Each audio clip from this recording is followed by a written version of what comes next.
Water guardians ಕಾರ್ಯಕ್ರಮ. ಆಯಿತಾ? ಇದು ಅರ್ಥ ಆಗಬೇಕು ಅಂದರೆ ಫಸ್ಟು ನಿಮಗೆ 2 ಪದಗಳು ಅರ್ಥ ಆಗಬೇಕು. ಆಯಿತಾ?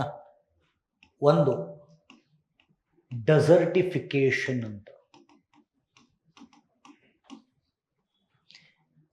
ಲಿಸನ್, ಡೆಸರ್ಟಿಫಿಕೇಶನ್ ಮರುಭೂಮೀಕರಣ. ಎರಡನೇದು ಲ್ಯಾಂಡ್ ಡಿಗ್ರೇಡೇಷನ್, ಮಣ್ಣಿನ ನೋಡಿ. ಡೆಸರ್ಟಿಫಿಕೇಶನ್ ಅಂತಂದರೆ ಮರುಭೂಮೀಕರಣ.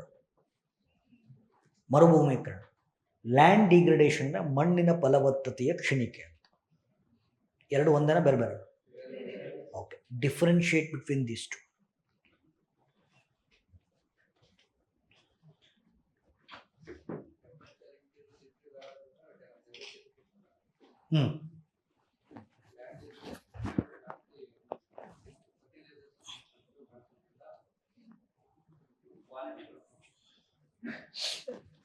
ಡೆಸರ್ಟಿಫಿಕೇಶನ್ ಅಲ್ಲಿ ಲ್ಯಾಂಡ್ ಸ್ಯಾಂಡ್ ಆಗಿ ಕನ್ವರ್ಟ್ ಆಗ್ತಾ ಇರುತ್ತೆ ಸರ್ ಡೆಸರ್ಟ್ಸ್ ಅಲ್ಲಿ. ಲ್ಯಾಂಡ್ ಡಿಗ್ರೇಡೇಷನ್ ಅಂದ್ರೆ ಪ್ರೊಡಕ್ಟಿವಿಟಿ ಲ್ಯಾಂಡ್ ಅನ್ನು ಕಳ್ಕೊಳ್ಳುತ್ತೆ ಸರ್. ಅಂದ್ರೆ ಏನಾದರೂ growing capacity last. Okay,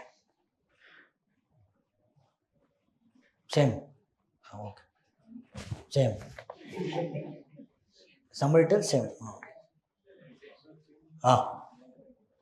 Changing a fertile land into desert land is called as desertification. And land degradation means degradation of land is called as land degradation.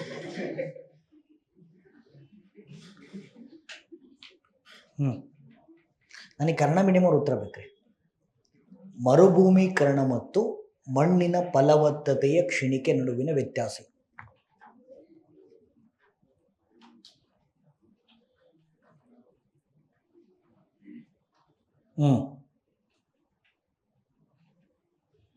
Nagaraju ಏನು ಓದ್ತಾ ಇಲ್ಲ ನೀನು? ಸುಮ್ಮನೆ all batch madam ಜೊತೆ ಬತ್ತಿ, all batch madam ಜೊತೆ ಹೋಗ್ತಿದ್ಯಾ?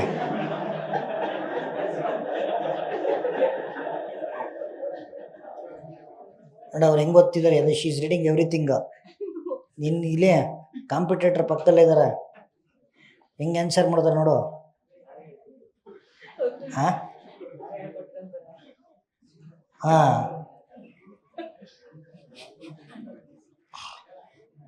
ಹ್ಞೂ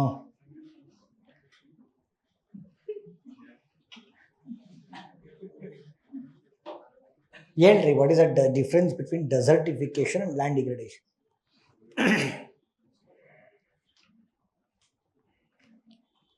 ಹುಡುಗಪ್ಪ, ನೀವು ಹೇಳ್ಬೋದು, ನಿಮ್ಮದೇ subject. Deforestation is leading to land degradation.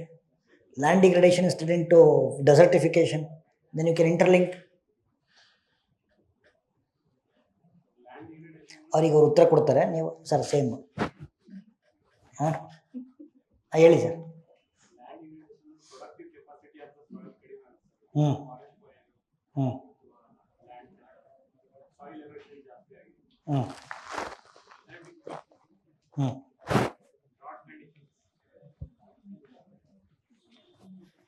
ಇಲ್ಲ ರೀ, ಅಂದರೆ ನೀವು ಹೇಳ್ತಿದ್ದಾರೆ ಎಲ್ಲ ಹೇಳಿ. ಅವ್ರು ಹೇಳಿದ್ದು ಕರೆಕ್ಟಾಗಿ ಹೇಳಿದ್ರು, ನಿತೀಶು ಕರೆಕ್ಟಾಗಿ ಹೇಳ್ದ, ಎಲ್ಲ ಕರೆಕ್ಟಾಗಿ ಹೇಳ್ತೀವಿ. ಇನ್ನೂ ನಮ್ಗೆ ಕ್ಲಾರಿಟಿ ಹೆಚ್ಚಬೇಕು.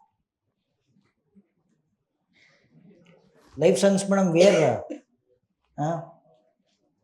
ದೀಪ ಬಿಗಿನಿಂಗಲ್ಲಿ ಭಾಳ ಫಾಸ್ಟಾಗಿ ಉರಿಯುತ್ತಂತೆ. ಯು ಶುಡ್, ನಿಮ್ಗಾಗಿಲ್ವ ಇದು? Fine, but you would have tried your own definition, right? ಹಾಂ,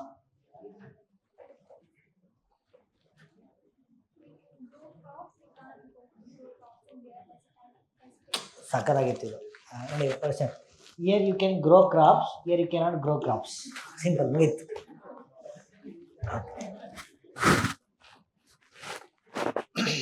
ನೋಡಿ ಸ್ವಲ್ಪ ಇಂಟರ್ಲಿಂಕ್ ಮಾಡೋಣ. ಸೋ ಮೆನಿ ಟಾಪಿಕ್ಸ್ ಅಲ್ಲ, ಎಕ್ಸಾಮ್ ಬರುತ್ತೆ ಗುರು.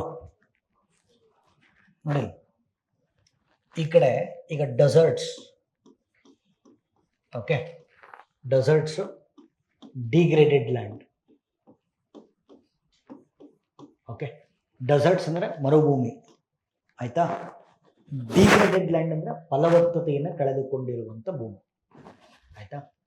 ಡೆಸರ್ಟ್ಸು ನಾವೇ ಮಾಡಿದ್ದ ವಿರೋಧ ಅಂಗ. ಅದು ಇರೋದೇ ಹಂಗೆ. ಓಕೆ, ನಾವು ಮಾಡಿದ್ದಲ್ಲ. Okay, deserts, how do you define deserts? Okay, they are the place naturally formed dry ecosystems on earth. ನೈಸರ್ಗಿಕವಾಗಿ ರಚನೆಯಾಗಿರುವ ಒಣಭೂಮಿಗಳನ್ನು ಮರುಭೂಮಿಗಳು ಅಂತ ಕರೀತೀವಿ. ನಾನು ಏನು ಹೇಳ್ತೀನೋ ಪ್ಲೀಸ್ ಕರೆಕ್ಟಾಗಿ ಕೇಳಿಸ್ಕೊಳ್ಳಿ, ಇಲ್ಲ ದೇವರಣೆಗೂ ಡಿಫ್ರೆನ್ಸ್ ಅರ್ಥ ಆಗಲ್ಲ, ಕ್ಲಾರಿಟಿನೂ ಬರಲ್ಲ. ಅಂದರೆ ಓನ್ ಡೆಫಿನೇಷನ್ನೇ ನೀವು ಇರ್ತೀರ, ಟೆಕ್ನಿಕ್ಯಾಲಿಟೀಸ್ ಕಡೆ ಹೋಗಬೇಕು. ನೈಸರ್ಗಿಕವಾಗಿ ರಚನೆಯಾಗಿರುವ ಒಣಭೂಮಿಗಳನ್ನು ಮರುಭೂಮಿಗಳು ಅಂತ ಕರಿತೀವಿ. ನಾವು ಮಾಡಿದ್ದಲ್ಲ, ಇರೋದೇ ಹಂಗೆ. Naturally formed dry ecosystems are called as deserts. ನೋಡಿ, ಈಗ ನಾನು ಇದನ್ನು ಎನ್ವೈರ್ಮೆಂಟಲ್ಲಿ ಮಾಡ್ಬೇಕಾದ್ರೆ ಸ್ವಲ್ಪ ವಿಸ್ತಾರವಾಗಿ ಹೇಳಿರ್ತೀನಿ, ಆಯಿತಾ? ನೋಡಿ, ಭೂಮಿಯನ್ನು ನಾವು ಬಯೋಸ್ಪಿಯರ್ ಅಂತ ಕರಿತೀವಿ, ಜೀವಗೋಳ ಕರಿತೀವ ಇಲ್ಲ? ಓಕೆ, ಭೂಮಿಯನ್ನು ಬಯೋಸ್ಪಿಯರ್ ಅಂತ ಕರಿತೀವಿ. Bio means life, sphere means planet. The planet which can sustain life is called as biosphere. ಕನ್ನಡದಲ್ಲಿ ಭೂಮಿಯನ್ನು ಜೀವಗೋಳ ಅಂತ ಕರಿತೀವಿ. ಬಯೋ ಅಂದರೆ ಜೀವ, ಗೋಳ ಅಂದರೆ ಗ್ರಹ.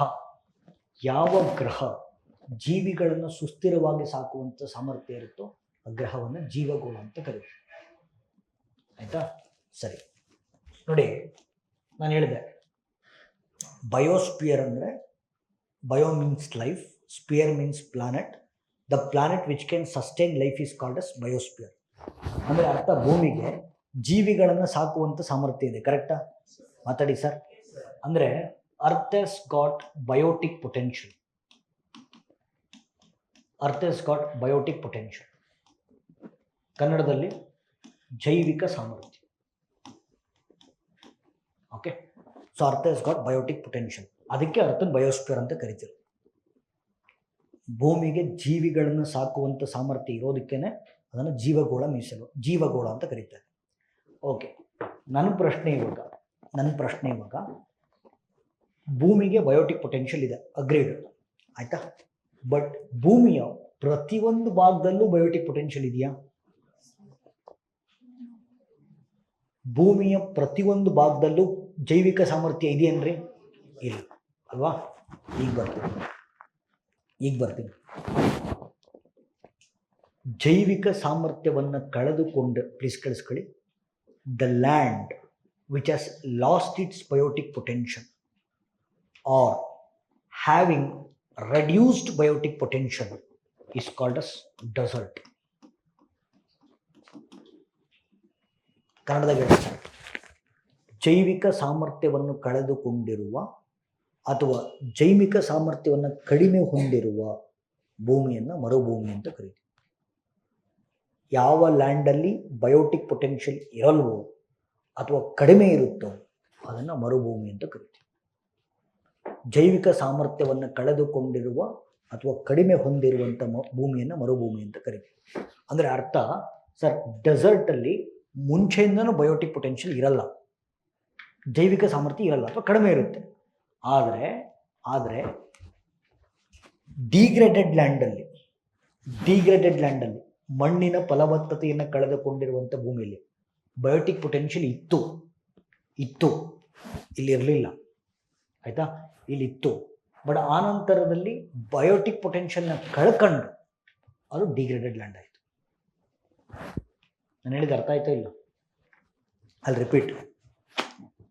Sir, first should understand.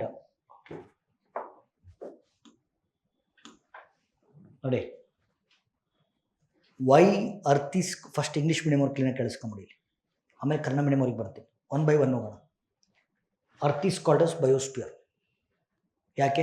ಅರ್ತಿಗೆ biotic potential ಇದೆ, so earth is called as biosphere, ಆಯಿತಾ? The land which has lost its biotic potential or having reduced or decreased biotic potential is called as, the land which has lost its biotic potential or having reduced biotic potential is called as desert. ಅಂದರೆ ಡೆಸರ್ಟಲ್ಲಿ ನೋಡಿ, ಡೆಸರ್ಟಲ್ಲಿ ಮುಂಚೆಯಿಂದನೂ biotic potential ಇರಲಿಲ್ಲ, but degraded land ಅಂತಂದರೆ biotic potential ಇತ್ತು, ಆದರೆ human ಆಕ್ಟಿವಿಟೀಸಿಂದ ಬಯೋಟಿಕ್ ಪೊಟೆನ್ಷಿಯಲ್ ಕಳ್ಕೊಳ್ತು. That is called as degraded land. ಅರ್ಥ ಆಯ್ತಾ ಇವಾಗ? ಡಿಫರೆನ್ಸ್ ಅರ್ಥ ಆಯ್ತಾ ಇಲ್ಲ? ಕನ್ನಡ ಮೀಡಿಯಮ್ವರೆಗೆ ಬರ್ತೀನಿ. ಓಕೆ, ಒಂದು ಲ್ಯಾಂಡು ನಿರಂತರವಾಗಿ ಡಿಗ್ರೇಡ್ ಆಗ್ತಾ ಇದ್ರೆ ಕಾಲಾಂತರದಲ್ಲಿ ಅದೇನಾಗುತ್ತೆ? ಡೆಸರ್ಟ್ ಆಗುತ್ತೆ. ಇದು ಕ್ಲಿಯರ್ನಾ? ಓಕೆ, ಈ ಕನ್ನಡ ಮೀಡಿಯಮ್ವರೆಗೆ ಬರ್ತೀನಿ. ಓಕೆ, ಕನ್ನಡ ಮೀಡಿಯಮ್ಮು ಭೂಮಿಯನ್ನು ಜೀವಗೋಳ ಅಂತ ಕರಿತೀವಿ. ಭೂಮಿಯನ್ನು ಜೀವಗೋಳ. ಜೀವ ಅಂದರೆ ಲೈಫ್, ಗೋಳ ಅಂದರೆ ಗ್ರಹ. ಯಾವ ಗ್ರಹ ಜೀವಿಗಳನ್ನು ಸಾಕುವಂಥ ಸಾಮರ್ಥ್ಯ ಇರುತ್ತೋ ಆ ಗ್ರಹವನ್ನು ಜೀವಗೋಳ ಅಂತ ಕರೆದ್ವಿ. ಓಕೆ, ಭೂಮಿಯನ್ನು ಜೀವಗೋಳ ಅಂತ ಯಾಕೆ ಕರಿತಾ ಇದ್ದೀವಿ? ಯಾಕೆಂದರೆ ಅದು ಜೈವಿಕ ಸಾಮರ್ಥ್ಯ ಇದೆ, ಜೀವಿಗಳನ್ನು ಸಾಕುವಂಥ ಸಾಮರ್ಥ್ಯ ಇದೆ. ಓಕೆ, ಜೈವಿಕ ಸಾಮರ್ಥ್ಯವನ್ನು ಕಳೆದುಕೊಂಡಿರುವ ಅಥವಾ ಕಡಿಮೆ ಹೊಂದಿರುವಂಥ ಭೂಮಿಯನ್ನು ಮರುಭೂಮಿ ಅಂತ ಕರಿತೀವಿ. ಜೈವಿಕ ಸಾಮರ್ಥ್ಯವನ್ನು ಕಳೆದುಕೊಂಡಿರುವ ಅಥವಾ ಕಡಿಮೆ ಹೊಂದಿರುವಂಥ ಭೂಮಿಯನ್ನು ಮರುಭೂಮಿ ಅಂತ ಕರಿತೀವಿ. ಆಯಿತಾ? ಓಕೆ, ಅಂದರೆ ಮರುಭೂಮಿಗಳಲ್ಲಿ ಜೈವಿಕ ಸಾಮರ್ಥ್ಯ ಮುಂಚೆಯಿಂದನೂ ಇರಲಿಲ್ಲ. ಜೈವಿಕ ಸಾಮರ್ಥ್ಯ ಮುಂಚೆಯಿಂದನೂ ಇರಲಿಲ್ಲ. ಬಟ್ ಡಿಗ್ರೇಡೆಡ್ ಲ್ಯಾಂಡಲ್ಲಿ ಜೈವಿಕ ಸಾಮರ್ಥ್ಯ ಇತ್ತು, ಬಯೋಟಿಕ್ ಪೊಟೆನ್ಷಿಯಲ್ ಇತ್ತು. ಬಟ್ ಮಾನವನ ಹಸ್ತಕ್ಷೇಪದಿಂದ ಜೈವಿಕ ಸಾಮರ್ಥ್ಯ ಏನಾಯಿತು? ಕಡಿಮೆ ಆಯಿತು. ಅದನ್ನು ನಾವೇನು ಕರಿತೀವಿ? ಡಿಗ್ರೇಡೆಡ್ ಲ್ಯಾಂಡ್ ಅಂತ ಕರಿತೀವಿ. ಓಕೆ, ಮಣ್ಣು ತನ್ನ ಫಲವತ್ತತೆಯನ್ನು ನಿರಂತರವಾಗಿ ಕಳ್ಕೊಳ್ತಾನೆ ಇದ್ರೆ ಕಾಲಾಂತರದಲ್ಲಿ ಅದೇನಾಗುತ್ತೆ? ಈಗ ಅರ್ಥ ಆಯ್ತಾ? S or no? ಓಕೆ, ಈಗ ಬನ್ನಿ, let us come to current affairs. Okay, ನಾವು ಸರ್ ಡೆಸರ್ಟಿಫಿಕೇಶನ್, ಮರುಭೂಮೀಕರಣವನ್ನು ತಡೆಗಟ್ಟಕ್ಕೋಸ್ಕರ 1994ರಲ್ಲಿ ಜೂನ್ 17ನೇ ತಾರೀಕು 1994 ಜೂನ್ 17ನೇ ತಾರೀಕು ಒಂದು ಸಮಾವೇಶ ನಡೀತು. ಇದನ್ನು UNCCD ಸಮಾವೇಶ ಅಂತ ಕರೀತಾರೆ. UNFCC ಅಲ್ಲ, UNCCD. Okay, united nation convention on, please listen, united nation convention to combat desertification. United nation convention to combat desertification. ಆಮೇಲೆ CCD ಅಂದರೆ ಕೆಫೆ ಕಾಫಿ ಡೇ ಅಲ್ಲ ಅದು. ಓಕೆ ಓಕೆ, UNCCD ಸಮಾವೇಶ ಜಾರಿಗೆ ಬಂದಿದ್ದು 94ರಲ್ಲಿ. ಓಕೆ, ಅಂಗೀಕಾರ ಆಗಿದ್ದು 94ರಲ್ಲಿ, ಜಾರಿಗೆ ಬಂದಿದ್ದು 96. ಓಕೆ, 1994 ಜೂನ್ 17ನೇ ತಾರೀಕು ಡೆಸರ್ಟಿಫಿಕೇಶನ್ನ ಕಾಂಬ್ಯಾಟ್ ಮಾಡಲಿಕ್ಕೋಸ್ಕರ ಒಂದು ಜಾಗತಿಕ ಸಮಾವೇಶ ನಡೆಯಿತು. UNCCD ಸಮಾವೇಶ, united nation convention to combat desertification, ಜಾರಿಗೆ ಬಂದಿದ್ದು 1996ಅಲ್ಲಿ. ಅಂಗೀಕಾರ ಆದಂಥ ದಿನವನ್ನು ಸ್ಮರಣೆ ಮಾಡಲಿಕ್ಕೋಸ್ಕರ ಪ್ರತಿ ವರ್ಷ ಜೂನ್ 17ನೇ ತಾರೀಕನ್ನು international day to combat desertification ಅಂತ ಕರಿತೀವಿ. ಮರುಭೂಮೀಕರಣವನ್ನು ತಡೆಗಟ್ಟುವ ಜಾಗತಿಕ ದಿನ. ಆಯಿತಾ? ಸರಿ, ನಿಮ್ಗೆ ಆಲ್ರೆಡಿ ಕಾನ್ಫರೆನ್ಸ್ ಆಫ್ ಪಾರ್ಟೀಸ್ ಅಂದರೆ ಗೊತ್ತು ತಾನೆ? Yes or no? ಯಾವುದೇ ಎನ್ವಿರಾನ್ಮೆಂಟಲ್ ಕನ್ವೆನ್ಷನ್ ಆಗಲಿ, ಯಾವುದೇ ಪರಿಸರ ಸಮಾವೇಶ ಆಗಲಿ, ಒಂದು ನಿರ್ದಿಷ್ಟ ಪರಿಸರ ಸಮಾವೇಶದ ಉದ್ದೇಶಗಳನ್ನು ಅನುಷ್ಠಾನಗೊಳಿಸುವ ಆಡಳಿತಾತ್ಮಕ ಸಭೆಗಳನ್ನು ಕಾಪ್ ಅಂತ ಕರಿತೀವಿ. ಹೌದಾ ಇಲ್ಲ? ಮಾತಾಡ್ರಿ. ಒಂದು ಎನ್ವಿರಾನ್ಮೆಂಟಲ್ ಕನ್ವೆನ್ಷನ್ನ ಆಬ್ಜೆಕ್ಟಿವ್ಸನ್ನು ಫುಲ್ಫಿಲ್ ಮಾಡುವ ಅಡ್ಮಿನಿಸ್ಟ್ರೇಟಿವ್ ಮೀಟಿಂಗ್ಸನ್ನು ಕಾಪ್ ಅಂತ ಕರಿತೀವಿ. ಎಲ್ಲ ಸಮಾವೇಶಕ್ಕೂ ಒಂದೇ ಕಾಪಿ ಇರುತ್ತೆ, ಬೇರೆ ಬೇರೆ ಕಾಪಿ ಇರುತ್ತೆ? ಬೇರೆ ಬೇರೆ ಕಾಪಿ. ನೋಡಿ, ಇದರದ್ದು ಬೈಇನಿಯಲ್ ಕಾಪ್ ಇದು, ಅಂದರೆ 2 ವರ್ಷಕ್ಕೊಂದು ಕಾಪ್ ನಡೆಯುತ್ತೆ. 2 ವರ್ಷಕ್ಕೊಂದು ಕಾಪ್ ನಡೆಯುತ್ತೆ. 2019ರಲ್ಲಿ UNCCD ಸಮಾವೇಶದ ಕಾಪ್ 14ನೇ ಶೃಂಗಸಭೆ ನಡೀತು. ಕಾಪ್ 14ನೇ ಶೃಂಗಸಭೆ ನಡೀತು. ಇದು ಭಾರತದಲ್ಲಿ ನಡೀತು, ಇಂಡಿಯಾದಲ್ಲಿ ನಡೀತು. ಇಂಡಿಯಾದಲ್ಲಿ ನಡೆದಾಗ ಒಂದು ಐತಿಹಾಸಿಕ ಒಪ್ಪಂದವನ್ನು ಸೈನ್ ಮಾಡಲಾಯಿತು. ಇದನ್ನು ನ್ಯೂ ಡೆಲ್ಲಿ ಡಿಕ್ಲರೇಷನ್ ಅಂತ ಕರೀತೀವಿ. ನ್ಯೂ ಡೆಲ್ಲಿ ಡಿಕ್ಲರೇಷನ್ ಅಂತ ಕರೀತೀವಿ. ಸರಿ, new Delhi declaration, okay, new Delhi declaration speaks about two things. ಒಂದು 2030 ಒಳಗೆ ಸದಸ್ಯ ರಾಷ್ಟ್ರಗಳು ಡಿಗ್ರೇಡೇಷನ್ ನ್ಯೂಟ್ರಾಲಿಟಿ ಟಾರ್ಗೆಟ್ ಅನ್ನು ಅಚೀವ್ ಮಾಡಲೇಬೇಕು. ಏನಂದ್ರೆ ಡಿಗ್ರೇಡೇಷನ್ ನ್ಯೂಟ್ರಾಲಿಟಿ ನಿಮ್ಗೆ ಎನ್ವೈರನ್ಮೆಂಟಲ್ಲಿ ಆಲ್ರೆಡಿ ನಾನು ಕಾರ್ಬನ್ ನ್ಯೂಟ್ರಾಲಿಟಿ ಅಂದ್ರೆ ಏನಂತ ಹೇಳಿರ್ತೀನ, ಇಂಗಾಲ ತಟಸ್ಥತೆ ಹೇಳಿದನೇ ಇಲ್ಲ. ಏನು ಕಾರ್ಬನ್ ನ್ಯೂಟ್ರಾಲಿಟಿ ಅಂದ್ರೆ ಎಷ್ಟು ಕಾರ್ಬನ್ ಬಿಡುಗಡೆ ಮಾಡ್ತೀವೋ ಅಷ್ಟೇ ಕಾರ್ಬನ್ ಹೀರ್ಕೋಬೇಕು ಅಂತ. Yes or no? ಇಲ್ಲೂ ಅಷ್ಟೇ. ಡಿಗ್ರೇಡೇಷನ್ ನ್ಯೂಟ್ರಾಲಿಟಿ ಅಂದ್ರೆ 2030 ಒಳಗೆ ಎಷ್ಟು ಲ್ಯಾಂಡ್ ಅನ್ನ ಹಾಳು ಮಾಡ್ತೀವೋ ಅಷ್ಟೇ ಲ್ಯಾಂಡ್ ಅನ್ನು ರೀಸ್ಟೋರ್ ಮಾಡಬೇಕು. New Delhi declaration speaks about 2 things. ಒಂದು, 2030 ಒಳಗಡೆ ಡಿಗ್ರೇಡೇಷನ್ ನ್ಯೂಟ್ರಾಲಿಟಿ ಟಾರ್ಗೆಟ್ ಅನ್ನು ಅಚೀವ್ ಮಾಡಲೇಬೇಕು. ಎರಡನೇದು, ನಿಮ್ಗೆ ಆಲ್ರೆಡಿ ಗೊತ್ತಿದೆ ಸಸ್ಟೈನಬಲ್ ಡೆವಲಪ್ಮೆಂಟಲ್ ಗೋಲ್ಸ್. ಎಷ್ಟು ಗೋಲ್ಸ್ ಇದಾವೆ ಸರ್? ಎಷ್ಟು ಗೋಲ್ಸ್ ಇದಾವೆ? ಅದರಲ್ಲಿ ಡೆಸರ್ಟಿಫಿಕೇಶನ್ ಕಾಂಬ್ಯಾಟ್ ಮಾಡಬೇಕು ಅಂತ ಯಾವ ಗೋಲ್ ಹೇಳುತ್ತೆ? SDG 15 ಹೇಳುತ್ತೆ. That has to be implemented. ಇಲ್ಲಿ ನೋಡಿ ಸರ್, ಇನ್ನೊಂದ್ಸತಿ ಹೇಳ್ಬಿಡ್ತೀನಿ ಸರ್. 1994 ಜೂನ್ 17ನೇ ತಾರೀಕು ಮರುಭೂಮೀಕರಣವನ್ನು ತಡೆಗಟ್ಟಲಿಕ್ಕೋಸ್ಕರ ಒಂದು ಜಾಗತಿಕ ಸಮಾವೇಶ ನಡೀತು.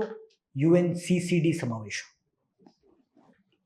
United nation convention to combat desertification.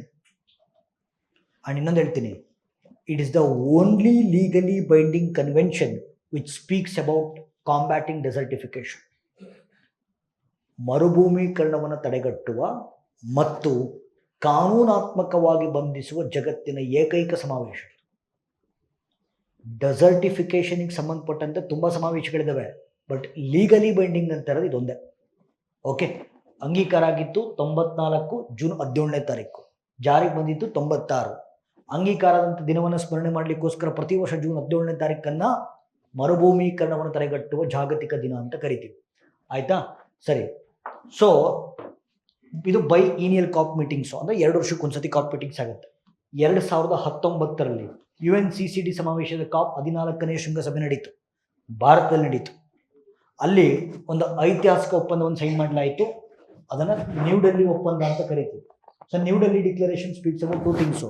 ಒಂದು, 2030 ಒಳಗಡೆ ಸದಸ್ಯ ರಾಷ್ಟ್ರಗಳು ಡಿಗ್ರೇಡೇಷನ್ ನ್ಯೂಟ್ರಾಲಿಟಿ ಟಾರ್ಗೆಟ್ ಅನ್ನು ಅಚೀವ್ ಮಾಡಬೇಕು. ಎರಡನೇದು, SDG 15 ಅನ್ನು ಇಂಪ್ಲಿಮೆಂಟ್ ಮಾಡಬೇಕು ಅಂತ. ಆಯ್ತಾ? ಈಗ ಇಲ್ಲಿ 2019ರಲ್ಲಿ ಕಾಪ್ 14 ನಡೆದ್ರೆ ನೆಕ್ಸ್ಟ್ ಕಾಪ್ ಯಾವಾಗ ನಡಿಬೇಕು? 21ರಲ್ಲಿ ನಡಿಬೇಕು. ಕರೆಕ್ಟ್ ಏನ್ರಿ? ಮಾತಾಡ್ರಿ. ಓಕೆ, 21 ನಡೀಲಿಲ್ಲ. ಯಾಕೆ? ಕೋವಿಡ್. ನೋಡಿ, 2022ರಲ್ಲಿ UNCCD ಸಮಾವೇಶದ ಕಾಪ್ 15ನೇ ಶೃಂಗಸಭೆ ನಡೀತು. ಓಕೆ, ಕಾಟ್ ಡಿ ಐವರಿ ವೆಸ್ಟ್ ಆಫ್ರಿಕಾದಲ್ಲಿ ಬರುತ್ತೆ. ನೆಕ್ಸ್ಟು 2024ರಲ್ಲಿ ಓಕೆ UNCCD ಸಮಾವೇಶದ ಕಾಪ್ 16ನೇ ಶೃಂಗಸಭೆ ನಡೀತು. It was held in Riyadh which comes in Saudi Arabia. 26ಕ್ಕೆ ನಡಿಬೇಕು, ಇನ್ನೂ ನಡೆದಿಲ್ಲ. 26 ಮೊನ್ನೆ ಸ್ಟಾರ್ಟ್ ಆಗೈತೆ. ಅರ್ಜೆಂಟ್ ಮಾಡಬಾರ್ದು, ರೆಡಿ ಮಾಡ್ಕೋಬೇಕು ಅವರೆಲ್ಲ. ಆಯ್ತಾ? ಸರಿ, ಈಗ let's come back to the current affairs. ಆಯ್ತಾ? Let us come back to the current affairs. Okay, ಈಗ ಇಲ್ಲಿ ನಿಲ್ಲಿಸ್ಬೇಕಾ? ಓಕೆ, ಸೊ ಇಲ್ಲಿ ಸರ್ ಹಂಗೇರಿ ಇದೆಯಲ್ವಾ, ಹಂಗೇರಿನಲ್ಲಿ ಡೆಸರ್ಟಿಫಿಕೇಶನ್ ಮತ್ತು ಲ್ಯಾಂಡ್ ಡಿಗ್ರೇಡೇಷನ್ ಜಾಸ್ತಿ ಆಗ್ತದೆ. ಹವಾಮಾನ ಬದಲಾವಣೆ, ಅಂತರ್ಜಲ ಮಟ್ಟ ಕುಸಿತ, ಭೂಮಿಯ ದುರ್ಬಳಕೆ, ನೀರಿನ ದುರ್ಬಳಕೆಯಿಂದ ಅಲ್ಲಿ ಡೆಸರ್ಟಿಫಿಕೇಶನ್ ಮತ್ತು ಲ್ಯಾಂಡ್ ಡಿಗ್ರೇಡೇಷನ್ ಜಾಸ್ತಿ ಆಗ್ತದೆ. ಹಂಗಾಗಿ ಅಲ್ಲಿ ನೀರನ್ನು ಹಂಗೇರಿಯಲ್ಲಿ ಓಕೆ ಒಂದಷ್ಟನ್ನು ಸ್ವಯಂ ಸೇವಕರು ವಾಲಂಟಿಯರ್ಸ್ ಸೇರ್ಕೊಂಡು ನೀರನ್ನು ಸಂರಕ್ಷಣೆ ಮಾಡಲಿಕ್ಕೋಸ್ಕರ ಒಂದು ಜಾಗತಿಕ ಕಾರ್ಯಕ್ರಮ ಲಾಂಚ್ ಮಾಡಿದ್ದಾರೆ. It is called us water guardians. Water Guardians to combat desertification and land degradation in Hungary. ಜಾಗತಿಕ ಮಟ್ಟದಲ್ಲಿ ಸದ್ದು ಮಾಡ್ತಾ ಇದೆ.